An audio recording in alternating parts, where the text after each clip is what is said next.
right, guys. Okay, so we are back, and I have got my new friend Josh on today. And go ahead and say hello. Hi, how are you? And Josh is a recovering porn addict and alcoholic. We connected actually over Instagram. I'm loving this lately. It's such a community. And we had a conversation, and it was just so fluid. And kind of part of the mission of Hello Skelo is to bring light, hope, and transparency to all of the taboo subjects. And when he reached out to me, I could not think of one that is more taboo than porn addiction. And it was very enlightening speaking to you, off camera, that I could not wait to have this interview with Well, you. I'm glad. I mean, it's one of these things where it's a double-edged sword where I'm the one out there telling all my stories, and I love the Hello Skelo name because I feel like every time I give an interview, every time I'm on a podcast, it's like here are the skeletons. If we're going to move forward with this as a society, okay, I will open up the closet and show all my skeletons in there because this Yeah. is the only way that we're going to start talking about it. And Yeah. I know that you and I both have the alcoholism thing in common. And if you go back and look at the DSM, which is the big manual for the American Psychiatric Association, they weren't even like considering it anything other than a messed up personality disorder in the 40s, 50s, and 60s. And it wasn't until the 70s that it became alcoholism or alcohol use disorder even became something that they took seriously. So when people say to me, well, I just, I don't know if porn addiction's real. It's not in the DSM. I always tell them, just look at their history with alcoholism. And the DSM is like a used car. The moment you drive it off the lot, it's worth next to nothing because it's already outdated.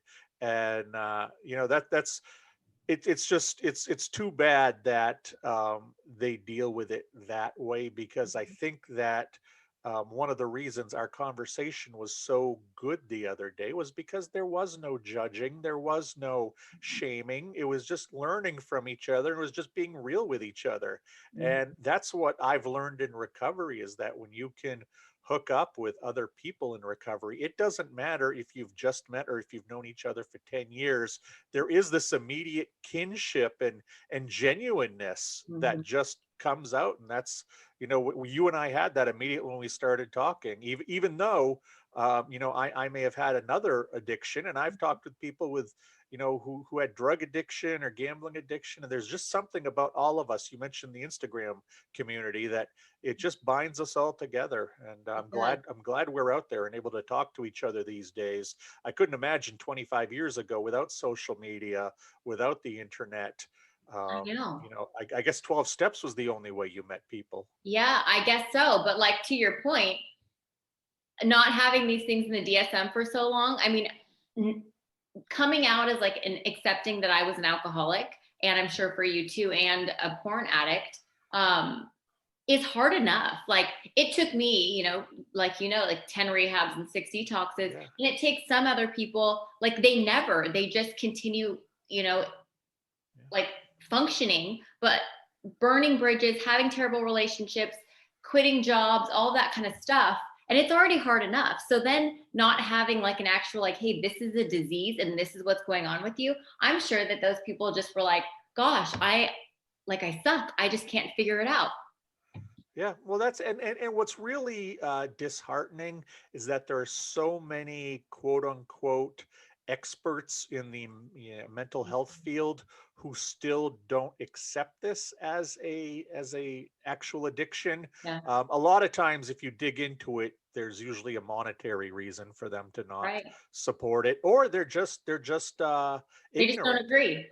Well, or they're ignorant. I mean, I get stories from both men and women Mm. who will come to me and say that, well, the therapist said we should probably just have more sex, and it's like, wow, that's ignorant. Yeah, That's naive, and that's not knowing your stuff. And I wish exactly. more therapists out there. I know there are a lot of therapists who have to take on any patient just to keep the lights on, Mhm. but that's really, really a dangerous thing, Yeah. especially when you're talking about an area like porn addiction, which while there is a lot of study now over the last 20, 25 years, we still have so much more to learn about it. Yeah. Well, and that's why I'm so glad that we connected, because like you just said, when we spoke, I didn't know much about it. And like, to be frank, that's probably the one topic that it's like, when you hear it, you're just like, ugh, like Right. it's that automatic. And then when I spoke to you, my thought after we got off the phone was like, people need to hear this, because it is not it's not necessarily like therapists looking at a book and then they never had your experience. Like, people need to hear from Right. your experience and what happened and all of the feelings and like your experience as a childhood, which we'll get into that now. But I was so humbled by our conversation, and just the community in general absolutely needs to hear this. So I'm just going to ask you a couple questions. When Yeah, did you, absolutely. I guess, like, give us some background on your childhood and some of the things or triggers that happened that led to your addiction or addictions. Well, the first time I ever saw hardcore pornography, I was probably 12, might have been 11. It was an older cousin who showed me some hardcore magazines. And I can't tell you what I exactly saw. I can't tell you what the names of the magazines were, but I remember this feeling coming over me like I had just found the secret to life. I had just found the thing that was going to make me a better person in life. It was going to calm things. It was going to make sure everything was okay. And one of the reasons that I say this is absolutely a true addiction is because 2 years later, and the only time I've ever had this same feeling was when I got drunk at a wedding for the first time. Mhm. And it was the same way. It was like, oh, I feel good. I don't have worries. I don't have stress. Yep. I'm I'm gonna keep better. doing this. Yeah, I'm better looking. I'm funnier. I can dance. This is fantastic. And really, pornography and alcohol up until early 2014 were mostly interchangeable in my life, depending on where I was, how I needed a fix, exactly the kind of fix I needed. Yeah. They were my two crutches. They were my two go-tos, and I tried plenty of other stuff that people do end up in rehab for. And none of it clicked for me, like alcohol or like pornography. Now, the pornography piece I learned in recovery was really because of trauma that I had as a kid. Um, about 90% of porn addicts are dealing with unresolved trauma based on abuse. Dr. Patrick Carnes, who's kind of the godfather in this area when it comes to research and study and was doing it long before anybody, his groundbreaking study, and I'm not going to nail these statistics perfectly, so I'll give you round You're good. numbers, but basically he found that around 70% of men who ended up as sex or porn addicts, 70% had had physical abuse done to them as children. Around 80% had had sexual abuse done to them as children. And then just over 90% had mental or emotional abuse onto them. And I had both the sexual and the mental emotional side from a caregiver I had when I was a kid. My parents were school teachers, and they would drop me off before, when I was too young to go to school, drop me off at 7:38 in the morning, pick me up around 4:30 in the afternoon. They had no idea what went on there, but it was just an absolute house of horrors that I had to try to survive every day. Yeah. And I built these survival skills when I was a 5 and 6 year old kid that I never evolved beyond that. And while the survival skills of a 5 year old kid may suffice in that moment, you cannot transfer those to a 25-year-old guy or 35-year-old guy. So I largely needed the alcohol and I needed the porn throughout my years up until I quit, just to get through the day, just to be able to deal with what was going on around me, because I had that point of view of, lie, cheat, steal, do whatever you need to do to get to tomorrow. This is just about basic survival. Survive to tomorrow. You can worry about tomorrow at that point. And that's what that scared 5-year-old kid was like. Right. And when my life was kind of, imploding before I went to recovery, I started one of my businesses. I ran a magazine, was imploding, and I was starting to get some of those same fears for the first time, like I had when I was a kid. And it was odd because I all of a sudden was remembering the terror of being a kid, So you've and been stepping down for that years. I had stamped that down. And then when I went to I went into alcohol rehab first. I went out to Palm Springs, California, and I thought I'd be there for 4 weeks, like, everybody sees Everyone in this. does. Yeah, everybody who made the mistake of taking that Sandra Bullock movie too seriously Right. thinks you go for 4 weeks. And then And it took me about 10 days to accept the fact I was an alcoholic. And then I started to do the real work, but it was my case manager, who I had a couple sessions with a week, who started to recognize that I had some issues with sexuality, with pornography, with some of my attitudes, with some of the ways that I naturally reacted to things. And he had me meet a guy that he knew who was a certified sex addiction therapist off campus. And this was the gentleman who really introduced me to the idea of porn addiction. I thought that my use of porn, which, like I said, was very much hand in hand with alcohol, I thought it was just bad decisions I made when I was drinking. But he helped me see that it was actually a completely other addiction, and that it even predated the alcohol by a couple of years. And he and I started the work of figuring out what happened to me when I was a kid. And I came back to Maine, and I spent about a year here doing very intense therapy, doing a lot of research.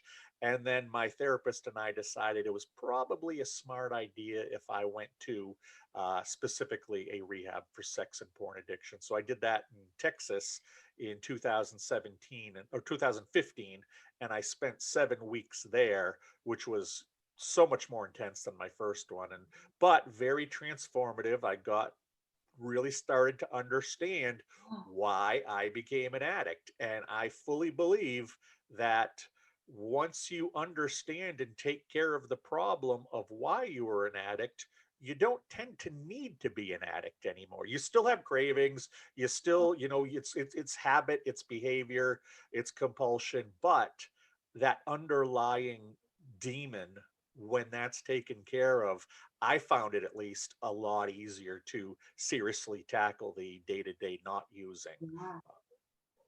And did you, I mean, obviously you kind of mentioned it, but I would assume the porn addiction, actually the alcohol probably supplemented the porn addiction. So do you, I mean, maybe the alcoholism was like came after the porn addiction. And then were you sober when you were actually like intensively dealing with the porn addiction at the second rehab, or?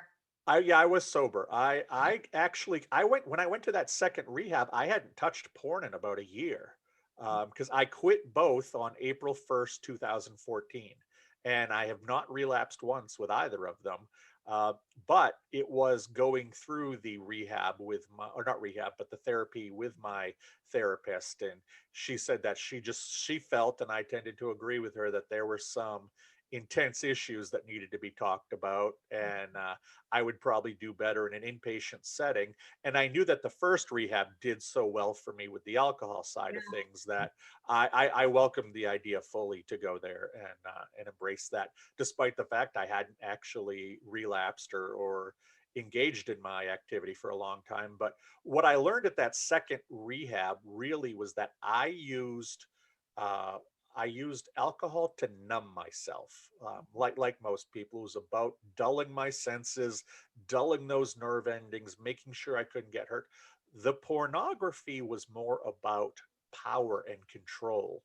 And the fact that when I was young, I ceded it to the babysitter and to members of her family, I Right. had no power and control. So I think that I subconsciously, or maybe I even consciously did it. I just don't remember. Promised myself I would always be in control of my life. That's why I ran my own businesses. That's why, I've always been a very independent person. I didn't join fraternities in college or anything like that. I've always been, I need to keep control of my stuff.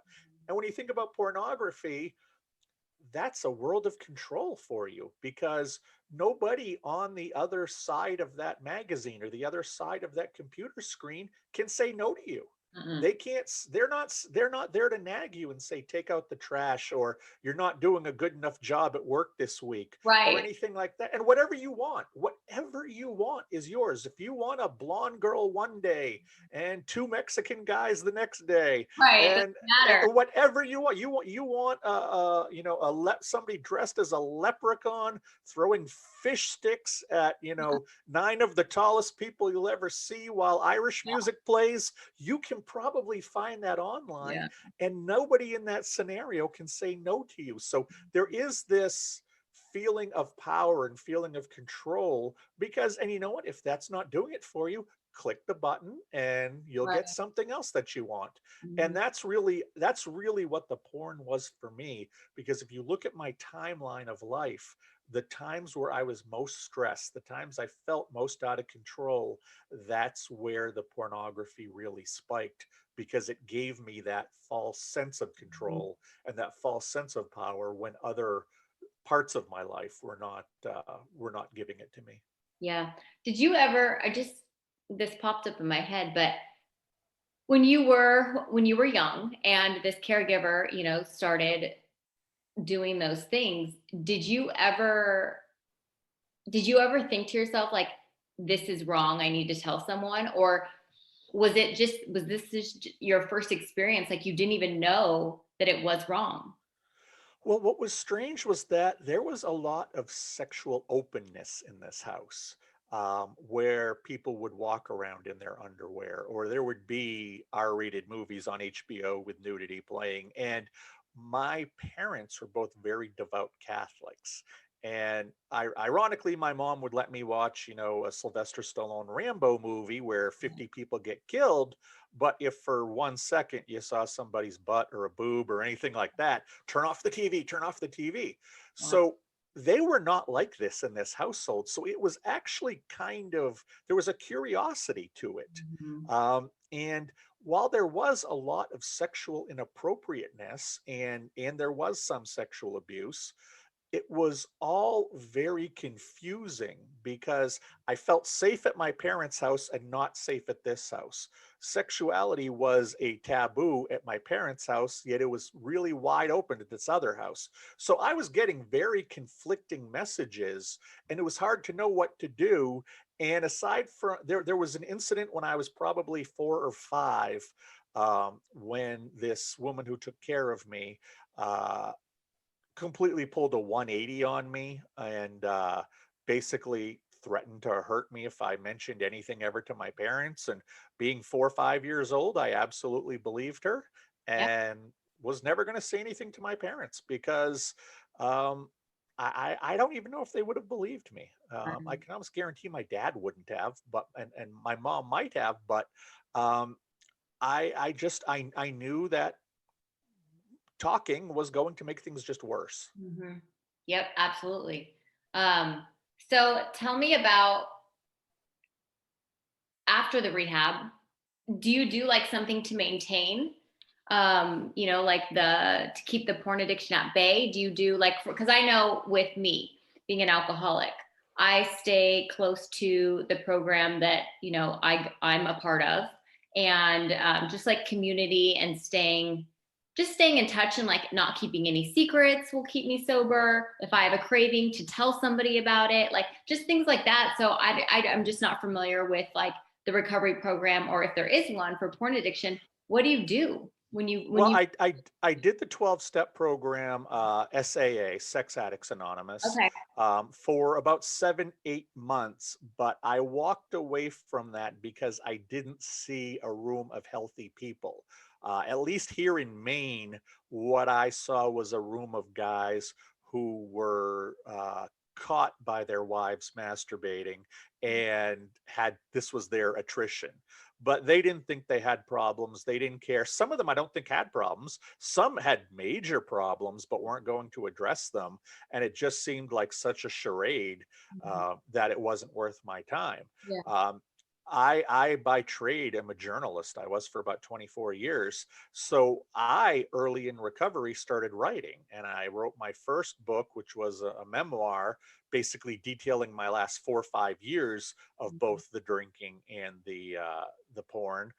And after that came out, I started to do podcasts, and I started to do some interviews because nobody had really brought this up on the level I had. And it was interesting because I kind of thought I would put this out into the world and that would be the end of it. And what I started to get was a lot of messages from mothers and girlfriends and wives. Oh my God, my son or my husband or my boyfriend, I think he's a porn addict. Can I talk to you about this? I think that there's this issue here. Can I talk to you?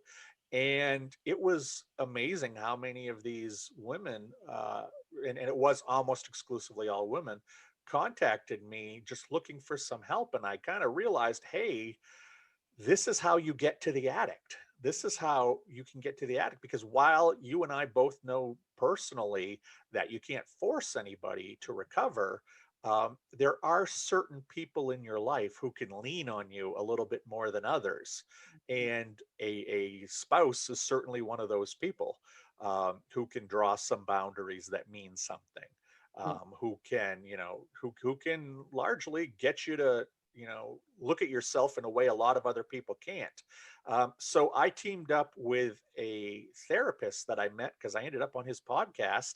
And he was telling me in the podcast that so many people, when he's talking to them about porn addiction or sex addiction, whether they're wives or husbands or the couples, once a day somebody blurts out, "Hey, you know what? You don't know how I really feel because you've never been this way." And that was also at a point where I was really worried about giving information or giving too much advice to Yeah. people because I didn't want to send them down the wrong road. So we said, what if we teamed up together and wrote a very simple Q&A style book where we take like the 60 questions that women uh, who have just found out that their partner is an addict or who believe their partner is an addict. Let's take the 60 most common questions they ask. You answer them from the point of view of the expert who's dealt with hundreds, if not thousands of clients, and I'll answer them from the guy who has actually been their point of view. And the book, our answers line up for the most part, but I think some of the most interesting ones are where we disagree 20, 25% of taking a look at something. But that book, I've written 3 now, and that book has been still is a great seller. Even though it's been out for almost 2 years, we're about ready to record the audiobook. He lives in California, I live in Maine, so we've had trouble getting together this last year Right. because of the pandemic. And so we're finally going to get that done. But writing has been great for me. Writing's always been something, and people who say, it's funny to me when I hear people say, I'm not a good writer, I can't be a good writer. It's like, this is the most natural thing for me, because all you have to do to be a good writer is write down what the voices in your head are saying. Write That's down the only thing you need to do. in your head. It's so funny. So when I was in college, before like I even thought that I was an alcoholic, I used to love creative writing. And so when I was it was actually the last rehab, I was writing so many poems just of like my feelings, of like what was going on, like some of the times, like the new girls, the dynamic, the managers on duty, Yeah. how messed up it was, or how close we were, and how the rest of the world was just like going on around us, and we're like in like camp basically. Yeah, you're under house arrest in rehab. Exactly. So I look back pretty frequently into this one journal, and it's just such a good reminder, but also it makes me smile, and I text all the girls that I was there with, because it's that kinship of like, we are literally like at the bottom, and then we're all here together. So it's almost, Right. it's such a good, and that's what I do sometimes, when I'm feeling like disconnected or things like that, is I'll reach out to people that are like us, that have gone through the situations with me. And yeah, that helps a lot. But writing has been, And and while I know most people can't do this, I go on a lot of podcasts and do a lot of interviews, and this keeps it top of mind. There are really 2 kinds of podcasts. There are the kinds where all I do is educate, and it's more of a presentation and lecture. And then there were the ones with people like yourself who have been through the hell of addiction, who get it, that I tend to have deeper conversations with, and we tend to understand because in rehab, what are the odds that that group of people got together at that specific place in that specific time? It's I've heard it compared to being in a foxhole where only the people who were there and who made those bonds can really understand it. Um, 100%. It's so, yeah, so true. It's so true. it's hard for me. This was one of my weirdest things coming out of my second rehab, is that I can't watch Big Brother anymore because it reminds me of rehab. You get these 10 people locked in a house who get so deep into each other's crap Right. that you see people crying for nothing, and it's like, oh, this is rehab. Yep. This they don't have a drug problem, but they're going through that crazy rehab, lockdown emotional stuff that I know that well, and I don't like watching it on TV.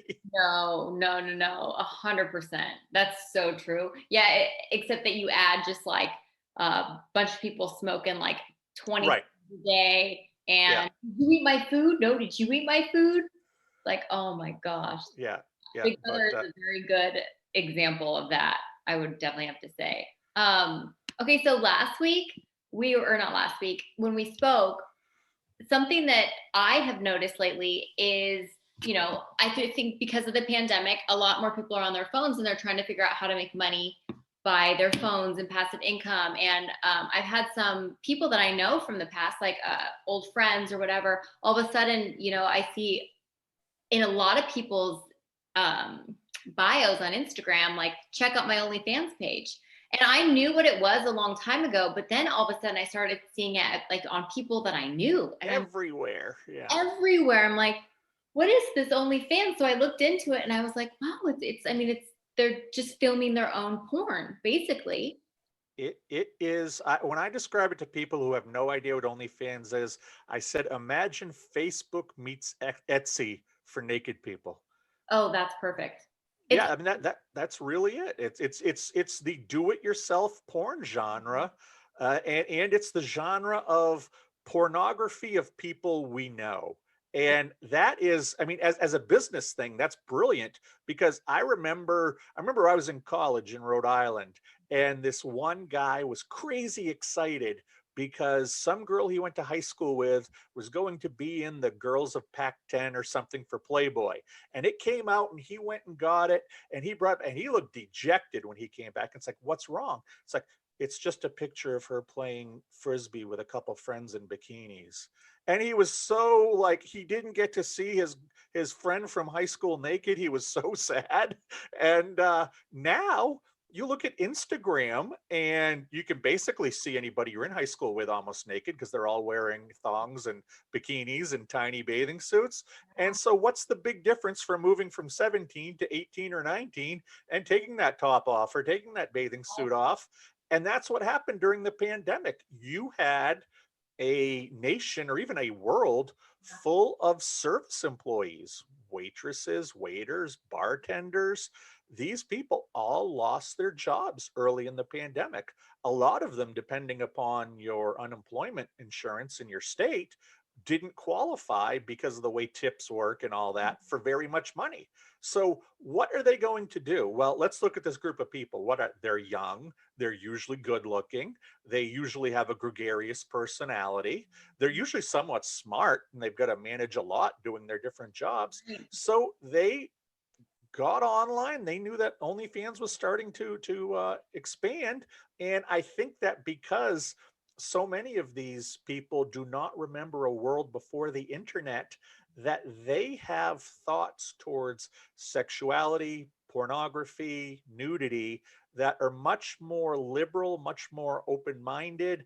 I think there's a lot less stigma attached to nudity and sexuality with this youngest group. So the idea of showing their bodies online was not the big deal it would be to older generations. right. And OnlyFans had roughly 300,000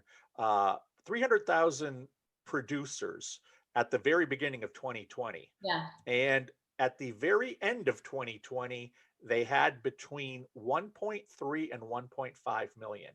And that's just that one site. There were a ton of cam sites and Mhm. other sites that were actively recruiting people. So my guess is that you're probably talking at least 1.5 million people in this world moved into the genre of do-it-yourself pornography, started selling pictures and videos of themselves, and most of them start with cheesecake, implied shots, and Mhm. then they move to a little bit of nudity, then they move to a lot of nudity, Because then they the move money's there. to, and then yeah, and then they, because their subscribers want more and push the envelope and push the envelope. And my third book was about pornography during the Yeah. pandemic. And what I found is that a lot of these women who joined, and men, I should say, Yeah. also who joined and are still doing it and have been doing it now for almost a year, they are doing much more hardcore stuff than they thought they would. They are having sex with their partners. They Right. are making exclusive videos for people where they Mhm. said they would never do that. Now, a lot of people have left. A lot of people are back in the working world, but there's a lot of people who I think found a lifestyle for themselves in making pornography online. Yep. Yeah. Well, and what's so crazy too is, I mean, because it's like you can also, it's a control thing. You can decide what your subscribers pay per month to Yeah, see you, to have complete access, or not complete, but then as they're like, okay, well, I'll pay you this much. All right, well, I'll do that. And then before they know it, they're full blown like hardcore porn stars. right. And what's the okay, maybe now it's great, but what happens later? Like, and we were talking about like actually getting addicted to making porn. Right. Absolutely. And a lot of people use the, well, what are you going to do when you're 40 and these pictures are out there? I don't think that's going to be a big deal, because Right. there's going to be millions of 40-year-old women who had their pictures nude when they were 20 or 22. I mean, Right. has anything really happened to any of the women from Girls Gone Wild? I've never heard a real negative story, and that's been out for 20 years now. Um, but the thing is, in doing my research, in interviewing many of these women, and keep in mind, I was interviewing people back in April and May for this book. Mhm. And so many of these men and women had only been doing this for 2, 3 months. And while they needed money to pay their bills, a lot of them discovered this other part to it that they didn't know was there. I would speak to, I remember one girl, she was 19 or 20, and she was telling me how she couldn't get a boyfriend in real life and she didn't think she was good looking. But all of a sudden, she's got guys dropping $50 on her because she's showing her butt online and they're telling her how beautiful she is. And she can't get a boyfriend, but she's got guys telling her that they want to marry her. So she's getting this ego and she's getting this boost and this confidence. And talking to men who, well, exactly, and talking to men who are straight as an arrow, but are absolutely loving how many men, because it's with there's not a lot of women looking at men on OnlyFans. The people who look at men are mostly other men. Okay. And despite the fact that many of these models aren't gay, aren't bisexual, they love the fact that all of these guys want them. And it's interesting to me because what I'm hearing when these people start talking like this, when they're not talking about the money, they're talking about the high they're getting, how special it feels. And that high sounds like the high that people get when they use drugs. It sounds like the high people get when they look at pornography or gambling. And what I really wonder is if the legacy of the pandemic in 2020, as far as pornography goes, is not going to be the proliferation of porn addiction on the consumer side. Mhm. I wonder if we're going to be talking about porn addiction on the producer's side. Exactly. That's where I think we're going to see it. I think that we are going to, 20 years from now, we're going to be seeing 45 and 50-year-old people Mhm. probably not making half the money they're making now, but are who are still online because that's the only place someone will pay them attention. It's the only place someone will tell them that they have value or have worth, because you suddenly have value when you're willing to show your genitals, apparently, and they make that connection and that makes them feel good, and that's fine with them. I mean, and I don't want to judge, because you and I were pouring poison into our bodies and Yeah. convincing ourselves it made us feel good. Oh, Um, that it was my so daily solution. So yeah, yeah, and that's it's just so interesting because like you and I know the feeling involved, and like anything that happened, whether it was good, bad, or indifferent, I would go for the drink because I knew it would make that feeling. If I was going through something bad, I would feel better. If I was going through something good, I would feel even more, like right. even better. If I was just indifferent, I still felt good. But then all of a sudden it stopped working. So from like thinking of like an addict's mind, making porn, it's like that high, high, high. But then eventually, like, and for me too, I ended up just being a shell of a person because I crossed all these lines that I never thought that I would cross, morals, values, when I was in blackout. So then when I woke up and was like, I did what?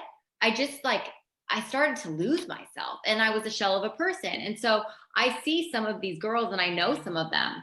And in real life, one of them is very, very shy, very, very, I would say introverted, not, not like self, or not like she's unsure of herself, but she's just very quiet. But then I saw that she was her Instagram totally changed. I didn't see her OnlyFans because I didn't subscribe, but her page was like all, thongs and professional photos. And she's beautiful, but it's like I look at her page and I'm like, in real life, she is just like seems insecure. And then on here, she seems like the most. So it just made me think like, I wonder what's going to happen when they are like, turn 40 and stuff and they're not getting the attention. Are they going to walk out like I did when I was just like, I don't know who I am. I kind of hate myself. I'm full with like shame and guilt. Right. And it does that become their identity? Yes. And like we said, with how a lot of people have had to escalate the pictures that they offer, it's very much like escalation of addiction. Yeah. When you need to do more, you need to have more going out there. The thing that I always find with people who aren't addicts or have never experienced it is that they think that we were always going for our next big high and we needed to get a bigger high and a bigger high. And I was telling them, no, we are just trying to get the high we got the first time. It's just that we need to keep adding to it because we absolutely fry our brains. And I know, obviously different addictions have different side effects. You'll end up bankrupt if you're a gambling addict, and you'll end up unhealthy if you're a food addict, and cirrhosis of the liver with alcohol. So they all have different side effects, but largely all addiction takes place in the brain. And that's what most people don't recognize is we are absolutely just feeding these little chemical receptors that need more and need more and need more. And I'm not trying to get a bigger high than I've ever had before. All I want is that high that makes me feel okay. And when you're sitting there, looking at pornography and you can't find that piece of pornography that does it for you, there's nothing more maddening and frustrating and shameful and almost degrading. And almost every porn addict can tell you about how they sat down to look at porn for 30 minutes and 3 hours later they still can't finish because nothing has triggered them in the brain like they need it to. Right. And you hear that. I mean, and I heard from guys who were 7 hours, 8 hours, 10, 12 hours. Yeah. And thankfully I never got to that point, No. but that's where it can go. And that's why I think a lot of people don't recognize, and those who have porn addiction aren't willing to talk about, because we think of porn addicts as these like perverted 19-year-old guys with acne in their mom's basement who have never kissed a girl in real life. And based on my time in rehab, that's not who this is. It's anybody, much like alcoholism, much like drug addiction. pornography addicts can be anybody. I've met people from 15 years old up to their 70s, Yeah. men, women, white collar, blue collar, no collar, every race, religion, sexual orientation. There is no stereotypical porn addict. And that's one of the things that society needs to accept. Yeah. And a lot of people who have a passive addiction need to accept you are not outside the demographic. You Mhm. can have it just as well. I had a wife, I had two kids, I own two businesses.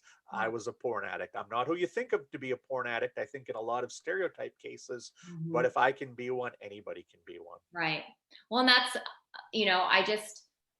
I think it's so, frankly, I think it's so badass that you're doing what you're doing, because it like challenged my inner feelings about it. And I was like, oh my gosh, like being an alcoholic and somebody who talks about it all the time, like I didn't even think to like talk about porn addiction, because my first thing was like, well, who am I gonna talk to? And then all of a sudden you were in my messages and I was like, yes, Yeah, yes, I, absolutely. Because I'm like that with people.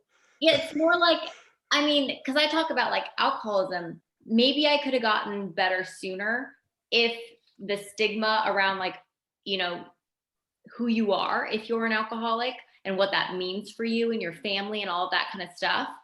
If we had talked about it sooner. So I think, Right.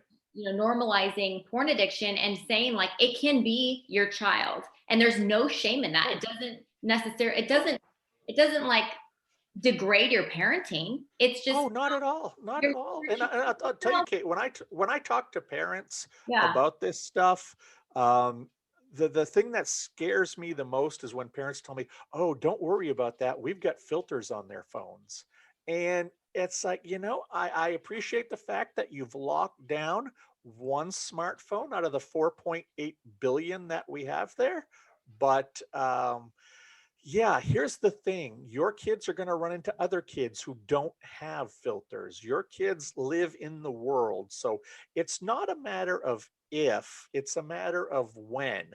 And when that kid holds up the phone that shows the latest garbage from Pornhub, what is your kid going to say? What is your kid going to do? If you don't know those answers, you actually haven't porn proofed your kid at all. All you've done is stick your head and their head in the sand. Filters exist to make parents feel better. They don't exist to protect children. If you want to protect children, you start educating them at a young age in an age appropriate manner. Mhm.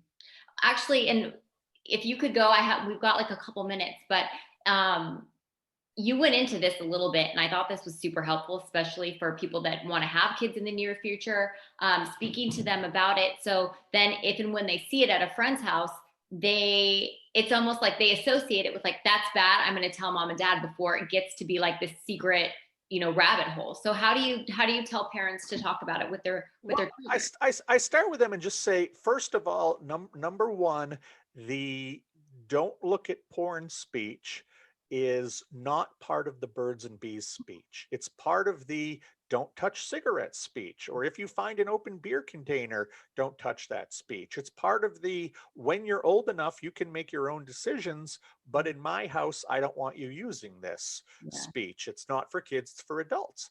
And I think you can start at a very young age because kids, you don't even use the word pornography and kids don't even know what that means anyway.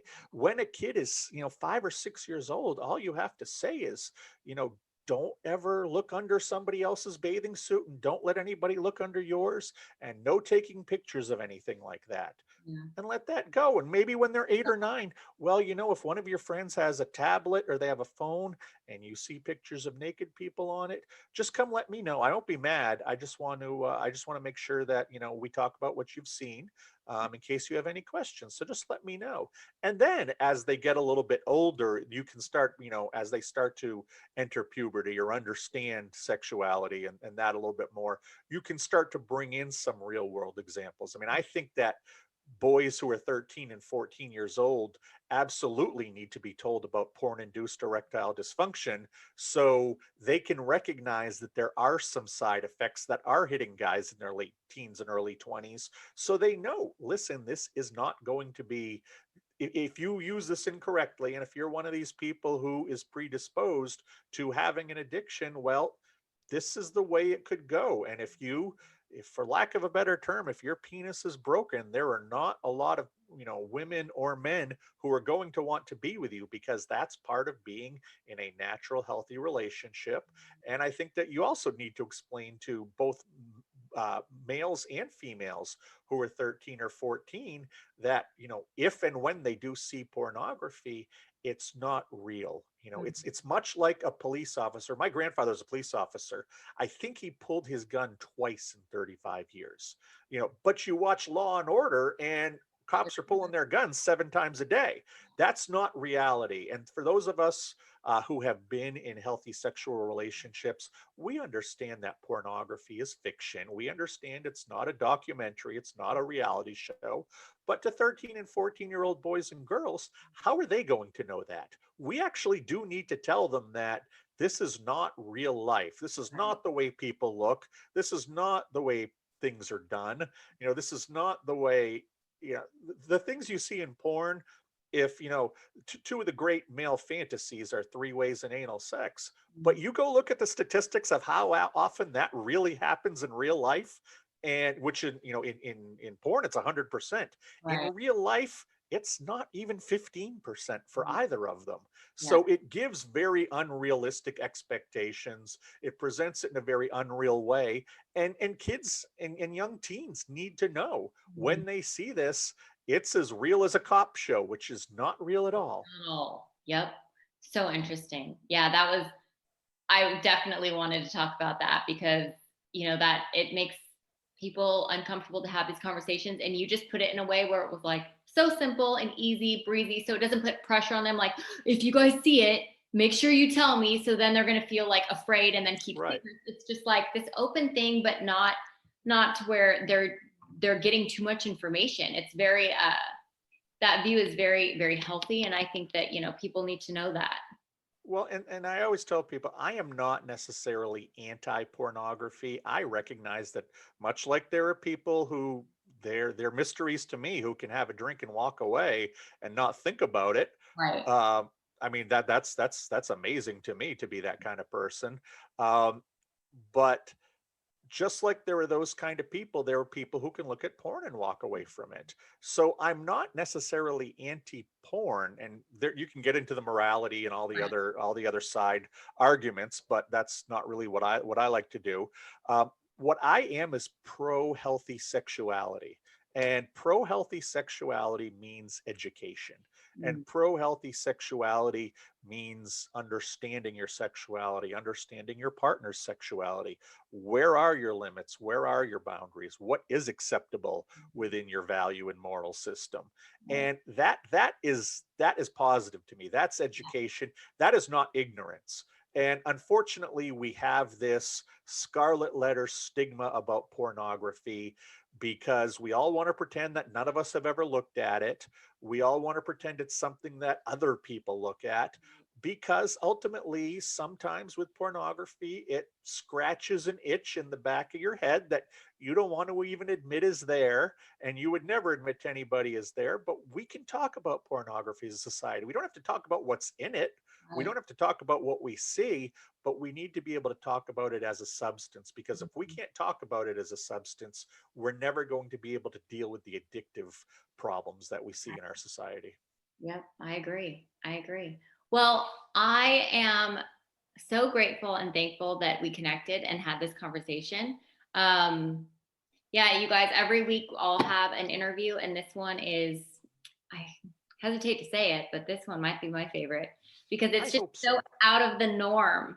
And the whole point of these is to normalize these taboo subjects and not make them, when you hear porn or that person's an alcoholic, not to think of the person as defective, but that it's more of an internal work and an internal journey. And then it's like a disease. When somebody has something, you get help, right? There's solutions. And just like for porn addiction and everything else, like there is absolutely solutions. And the solution is not to judge the person, is Absolutely. That's absolutely it. And the statistics are very scary. 1 out of 3 men under 30 believes they have a problem with pornography.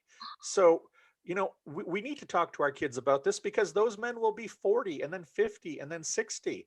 And it's not even those men, that demographic where it's popping up. It's popping up much more in white women, in black men, in people who are in the Catholic and LDS churches.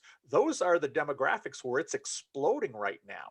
It's always been somewhat of an issue with straight white men, but because of such ease of access now, gee, it turns out that women are also sexual. It turns out that people who aren't white are also sexual. It turns out that church people are also sexual because we all are. That's why we're here. Our parents got it on one night, no matter if we want to never picture that or think about it, no matter what. That's what happened. That's how we got here. Yeah. Sexuality is a wonderful thing. It's a beautiful thing, Mhm. but we need to be able to talk about it within the idea of pornography Yeah, because it's just so pervasive in our society today. We need to know how to use it. exactly. I couldn't agree more. And you guys, we're gonna link all of Josh's information, and you guys should check out his books because, like he said, he's an educator and he's been there. And Josh, thank you again so much for your time this week. I really appreciate it.